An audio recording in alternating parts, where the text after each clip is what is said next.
Sport und Kultur ist in Sammersberg eine Einheit. Diese aufgestellten Dichtersteine haben zwei Vereine dermaßen inspiriert, dass man sich vor 6 Jahren entschlossen hat, die Dichterstein-Trophy ins Leben zu rufen. 155 Biker waren heuer beim Cross-Country-Event am Berg mit dabei.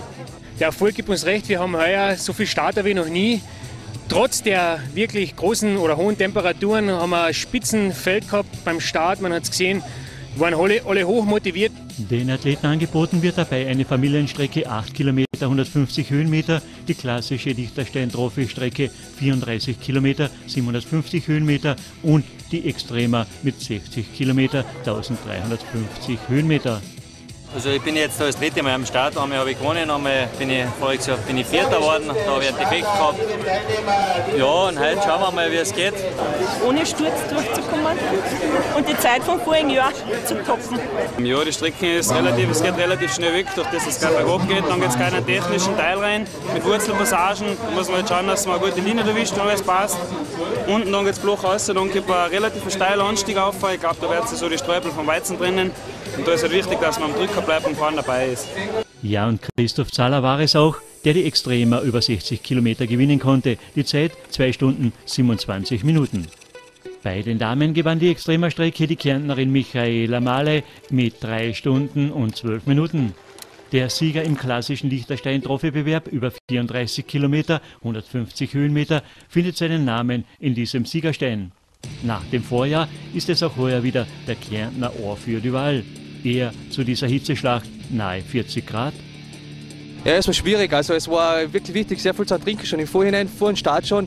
Und sich hat das Tempo relativ gut einzuteilen, weil die letzten Kilometer sind extrem schwer waren. Durch die vielen Höhenmeter und die Hitze war es eben wirklich sehr schwer, die letzten Kilometer. Noch schneller war der ehemalige Weltcup-Starter Matthias Heu. Der 21-Jährige strampelte die Rekordmarke von 2 Stunden 25 Minuten. Wir waren dann eine größere Gruppen zu 5 in der ersten Runde und sind dann am Berg da das erste Mal durchs Ziel zu 2 drauf. Und dann habe ich versucht, einfach am letzten Stück vom Anstieg, bevor die lange Abfahrt gekommen ist, zu attackieren. Das ist mir gelungen. Leider nur inoffiziell, da der Villacher außer Konkurrenz am Start war. Siegerin über die 34 Kilometer Distanz war bei den Damen die Althofnerin Astrid Kopp. Ja, also so intensiv im Wettkampf bin ich nicht mehr, wie ich einmal war, aber natürlich möchte ich gerne noch ein bisschen durch Training einmal testen, wo liege, wie sind meine Zeiten noch, und da freue ich mich natürlich, wenn ich noch immer vorne oder einen Stockerplatz habe. Den Bewerb über die Familienstrecke gewann in der Klasse männlich Stefan Bader SV Sammersberg. Bei den Damen war Hannelore Lepuschitz MTB-Team BSK Kelag erfolgreich.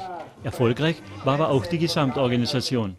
Wir haben alles top vorbereitet, die Location jetzt mit dem Kulturstall im Hintergrund ist einfach top da heroben. Es ist drin wirklich, obwohl so heiß ist heute, wirklich super zum Sitzen. Die Gastronomie ist perfekt da heroben, es passt alles. Auch die Verpflegung unterwegs, die Labestationen, was ich bis jetzt gehört habe, hat super funktioniert. Wir haben immer geschaut, dass wir wirklich isotonische Getränke unterwegs haben, dass die wirklich gescheit verpflegt werden.